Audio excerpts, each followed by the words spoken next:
AI 시대 오피스 다시 사람부터라는 주제로 이야기를 나눠볼 예정인데요. 네, 김태희 팀장님을 무대로 모시도록 하겠습니다.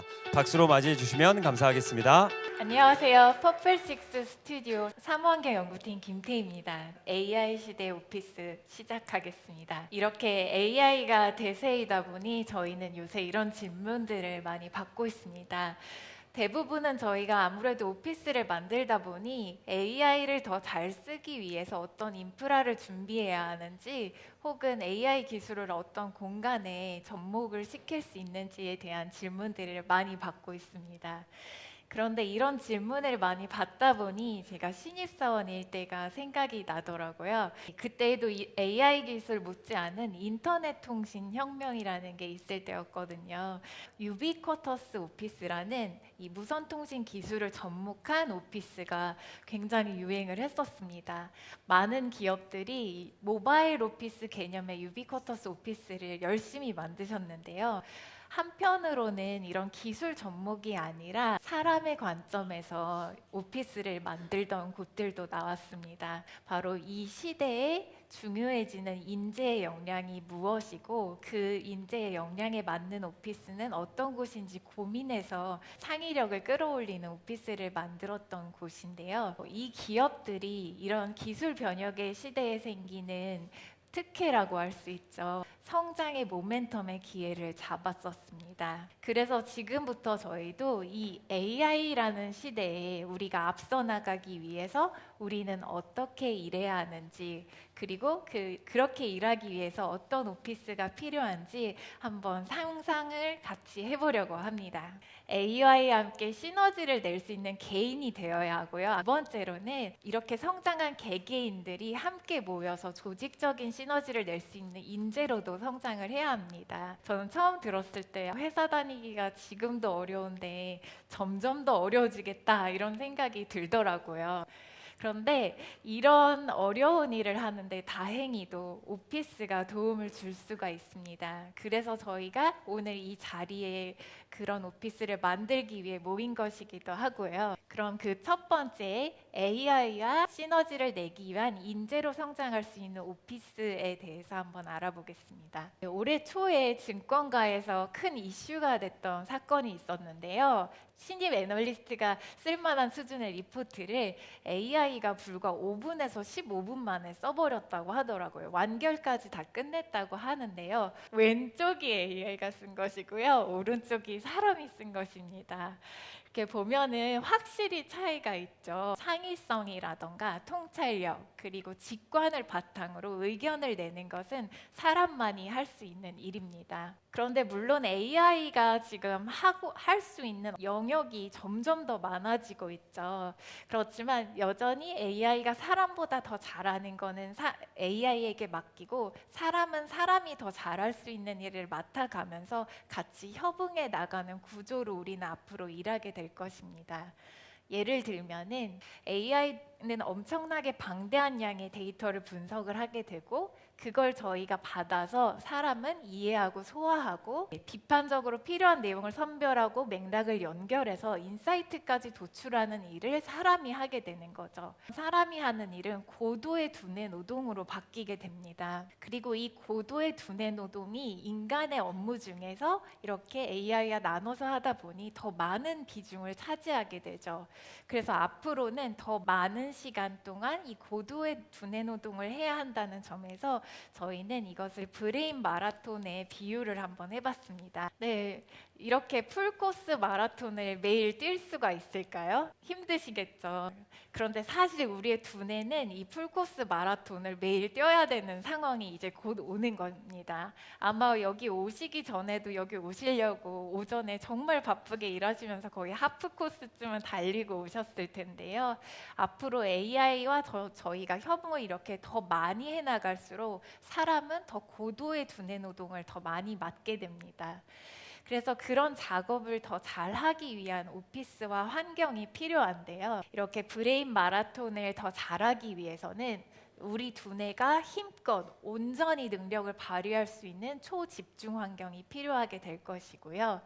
그리고 더 오래, 그러니까 더 많은 비중을 브레인 마라톤을 해야 되기 때문에 오래 달릴 수 있게 중간중간에 에너지를 재충전해 줄 수 있는 전략적 회복 공간, 이렇게 두 가지로 이제 오피스는 구성이 될 것으로 예상합니다. 네. 그런데 이제 집중 환경이라고 하면 보통 그냥 책상 뒤 위에 옆에 3면 파티션 둘러친 정도로 요새는 만들고 계시죠. 전체적으로 오픈 플랜인데 일부 좌석에 이렇게 파티션을 높게 친 좌석들을 놓고 집중 좌석이라고 부르고 계실 텐데요.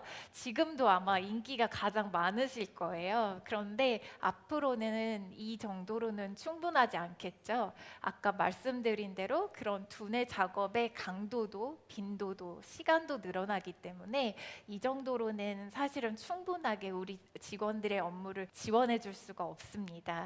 그래서 저희가 생각한 제안은요, 완전히 초집중할 수 있는 몰입감을 높여주는 환경입니다.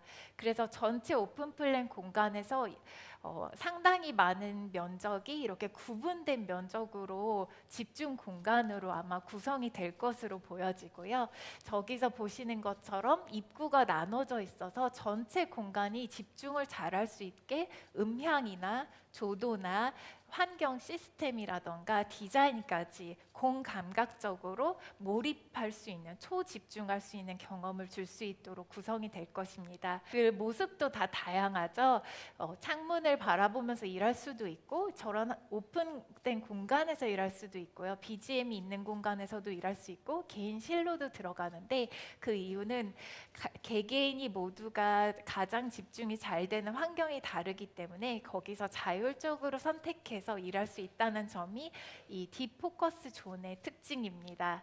이 안에 들어가 있는 개인실에서는요, 저희가 대화형 에이전트와 함께 이제 일하는 시기도 곧 다가올 텐데, 대화형 에이전트와 빠르게 협업하면서 일할 수 있는 공간으로도 활용이 될 것입니다. 이렇게 해서 계속 초집중만 할 수는 없겠죠. 우리도 사람인데. 네. 지금 보시는 그래프는 주의 회복 이론이라는 것인데요. 한번 기억해 봐 주셔도 좋을 것 같습니다. 쉽게 말하면 이런 건데요. 우리가 애써서 주의 집중을 하면 어느 순간 그거는 피로감이 몰려올 수밖에 없다고 합니다. 그러니까 집중력이 떨어질 수밖에 없는데요.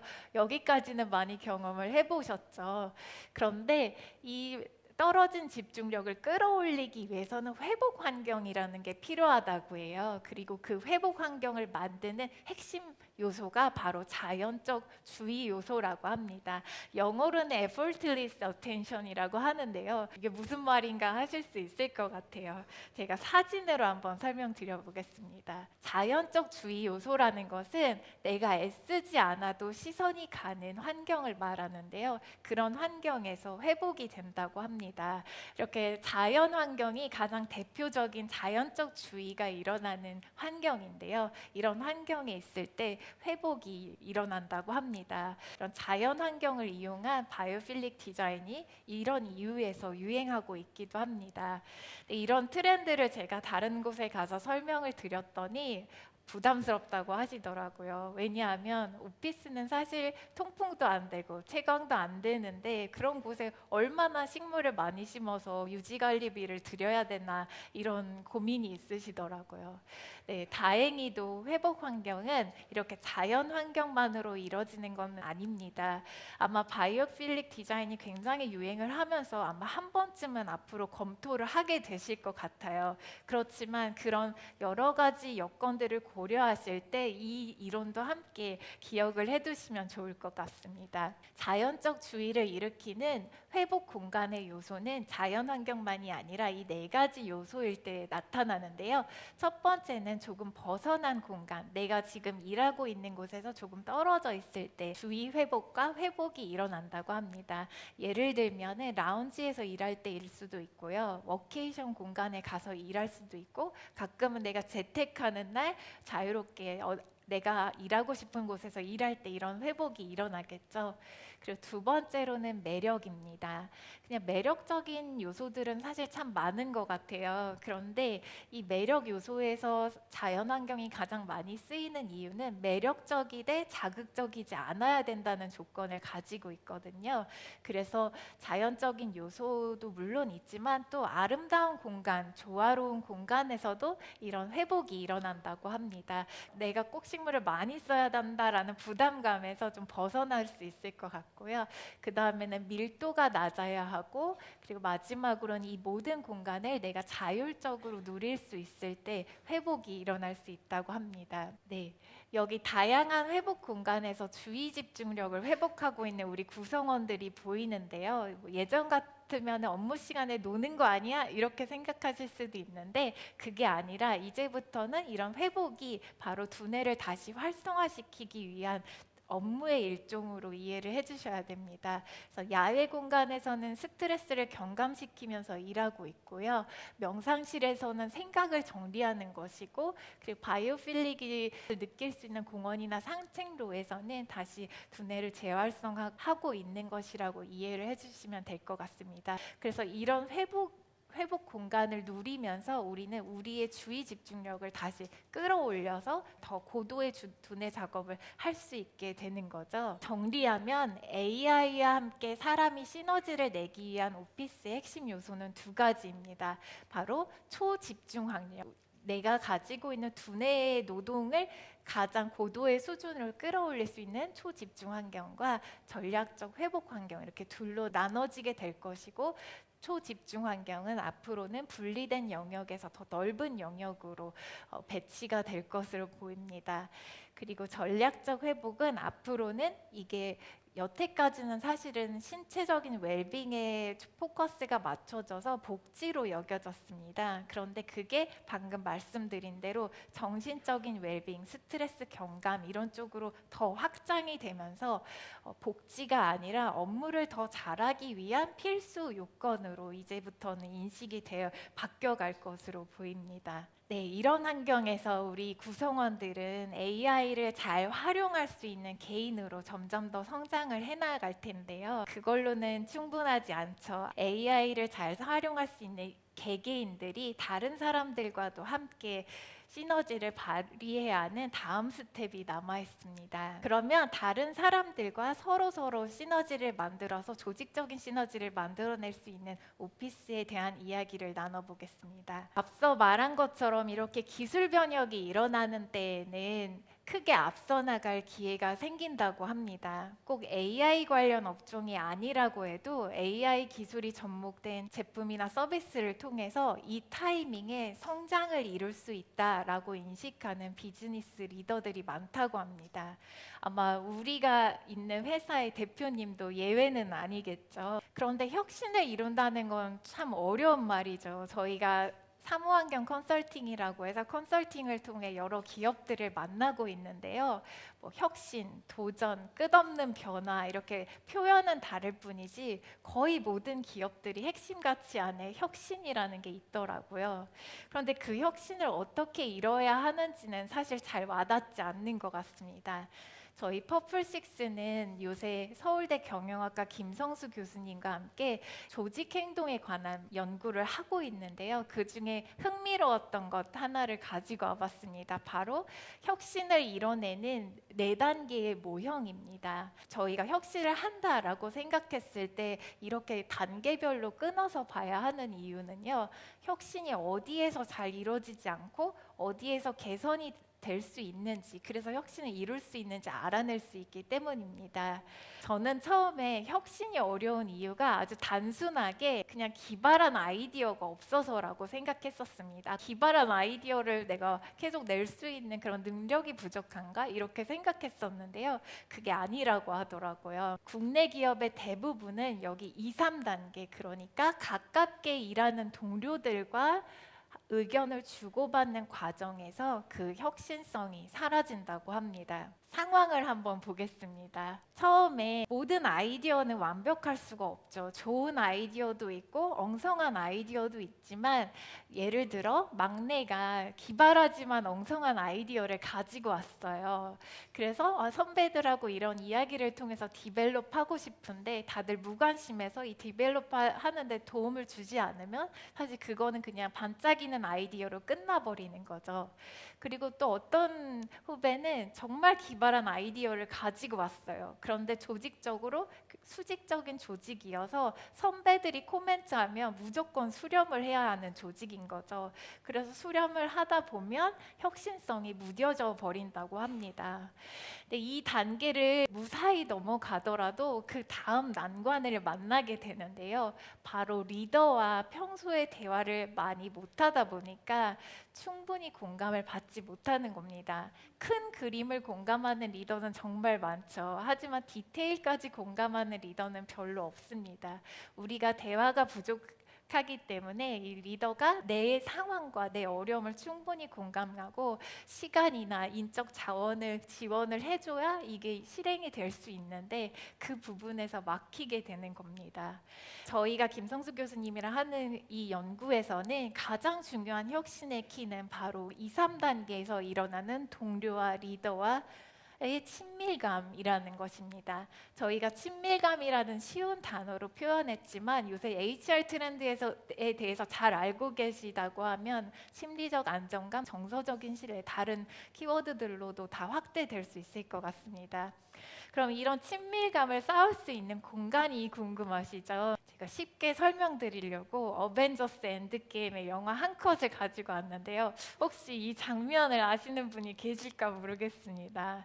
제가 생각했을 때는 이 장면 안에 친밀감을 쌓을 수 있는 핵심 요소 3가지가 다 들어가 있더라고요. 어떤 거냐면 지금 이 장면은 그 최종 빌런을 무찌르고 인류를 구원해내는 대작전을 짜는 모습인데요. 그런 어마어마한 작전을 지금 여기서 이런 자세로 짜고 있는 것입니다. 작은 방에서 함께 모여서 그리고 편안한 자세로 아무 말을 먼저 잡담을 나누다가 작전을 만들게 돼요. 그러니까 온라인을 하고 마음을 합치는 과정이 먼저 있었다는 거죠. 건축가 크리스토퍼 알렉산더는 구획이 없는 공간보다는 적절히 있는 공간에서 친밀감이 더 잘 생긴다고 합니다.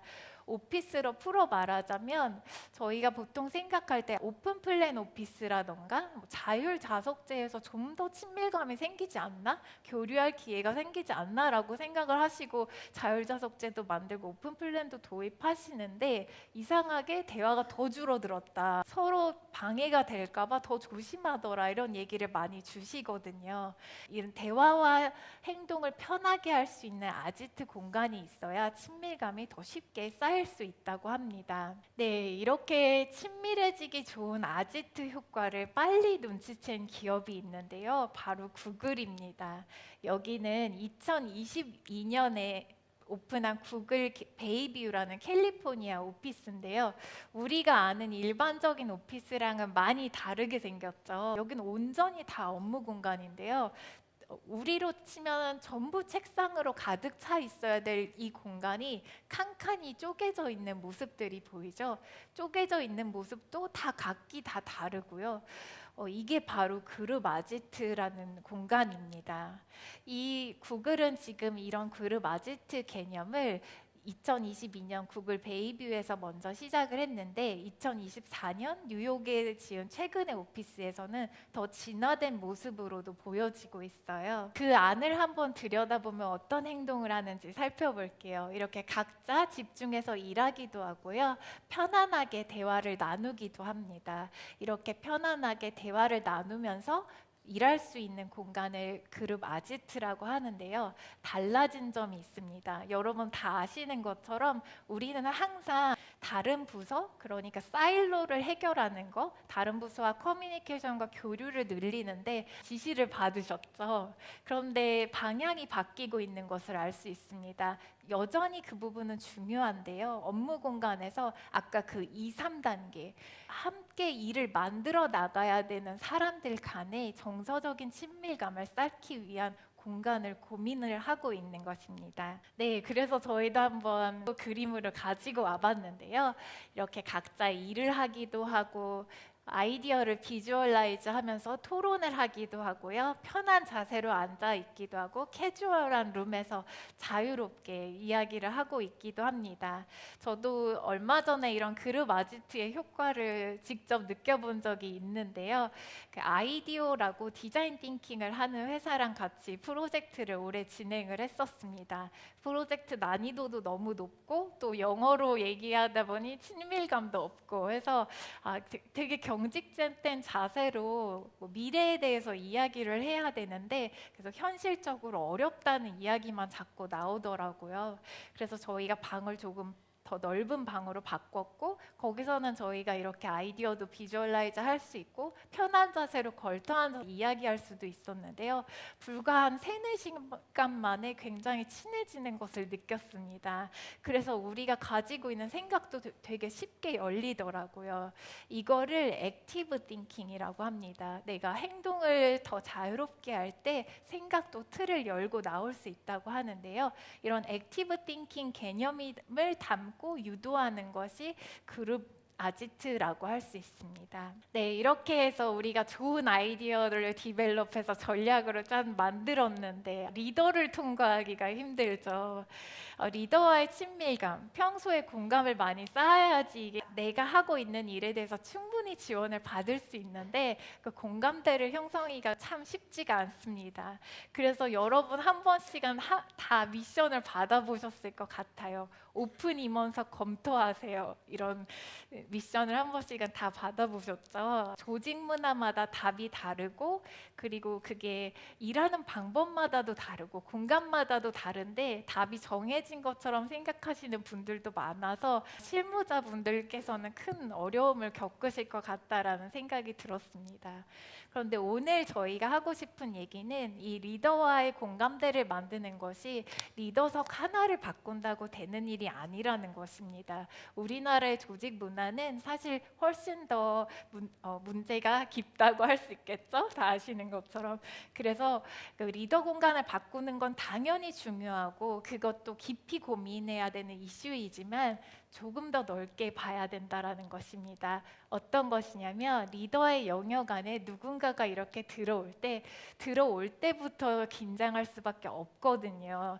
이게 뭐 임원석이든 오픈 임원석이든 팀장석이든 거기에 가는 직원은 부담감과 위압감을 어느 정도는 느낄 수밖에 없습니다. 그런 곳에서는 친밀감을 충분히 쌓을 수가 없기 때문에 저희가 주목한 공간은 바로 중립공간이라는 곳입니다. 중립공간은 리더도 주인이 아니고 나도 주인이 아닌 모두가 함께 쓰는 공간인데요. 이 공간을 주목해야 하는 이유는 리더도 사람이기에 리더가 편안한 상황에 있을 때 그리고 나도 편안한 상황에 있을 때 대화를 더 자주 할 수 있게끔 잘 마주칠 수 있는 동선 계획이 필요하다는 점도 있고요. 또 리더와 만나는 모든 공간에서 위압감이나 위계감을 떨어뜨려야 된다는 것입니다. 그래서 이렇게 두 가지 포인트가 있는데요. 크게 보면은 저 위에 리더 보이시죠? 리더의 동선이 라운지나 직원들과 가볍게 티타임을 할 수 있는 동선에 걸려서 자연스럽게 대화를 편안한 마음으로 할 수 있는 분위기를 만들어 드리는 거고요. 그렇게 잠깐 만나서 인사했다가 내가 고민을 얘기할 수 있을 것 같은 때는 저런 코크형 대화 공간에 가서 더 고민을 깊게 얘기할 수 있도록 라운지 공간과 동선의 계획을 해야 된다는 것입니다. 그리고 전체적인 회의 공간에서는 위계감이 느껴지지 않게끔 시선이나 공간을 계획을 해야 하는 거고요. 그리고 코칭룸도 굉장히 중요하게 필요합니다. 그래서 편안한 마음에서 내가 집과 같은 편안한 마음에서 편한 자세로 리더와 이야기할 수 있는 공간들도 많이 필요하게 될 것입니다. 그래서 정리하면 저희는 리더 공간을 통해서 이런 조직적인 변화를 만들려면 그 메인 스테이지는 리더 공간이 아니라 중립 공간까지 확장해서 봐야 된다라는 이야기를 오늘 꼭 드리고 싶었습니다. 정리하면 사람과 사람이 함께 시너지를 낸다라는 건 참 중요하잖아요. 그걸 하기 위해서는 우리는 동료들과 친밀감을 만드는 것, 그리고 리더와 친밀감을 만드는 것, 지금까지 생각했던 다른 부문, 사일로 해결 이런 것도 중요하지만 우리가 당장 함께 일하는 사람들과 우리가 심리적 안정감을 가지고 대화할 수 있게 하는 것이 매우 중요해질 것이라는 것입니다. 그를 위해선 그룹 아지트가 늘어나게 될 것이고요. 리더와의 친밀감을 쌓기에 리더실 이외의 중립 공간까지 우리가 철저하게 계획하고 활용을 해야 한다는 것입니다. 네, 그래서 AI 시대 오피스 다시 사람부터 내용을 정리하면요. 크게 AI와 시너지를 내기 위해서 우리는 고도의 두뇌 작업을 해야 하죠. 초집중, 전략적 회복 공간 필요하고요. 그리고 사람과의 시너지를 내기 위해서는 같이 일하는 사람들과의 친밀감에 주목을 해야 됩니다. 이 네 개를 다 하라고 하기에는 우리의 공간에 한계가 있죠. 예산의 한계도 있고 이 모든 컨셉을 다 담을 수는 없습니다. 그래서 그냥 제 개인적인 의견을 한번 말씀드리면 이 왼쪽 공간은 글로벌 트렌드로 지금 곧 시작이 될 예정입니다. 이미 시작이 된 부분도 있고요. 특히 미국의 테크 기업 쪽에선 전략적 회복 공간을 굉장히 적극적으로 투자를 시작하고 있습니다. 그래서 이쪽 공간은 연구 조직 중심의 기업이라던가 테크 기업에서는 이쪽을 많이 생각을 하셔야 된다고 생각을 하고 있고요. 그리고 이 오른쪽은 일반적인 기업, 특히 대기업이나 우리가 한번 모멘텀을 만들어야 된다라고 생각하시는 기업들이 검토를 하실 부분이라고 생각합니다.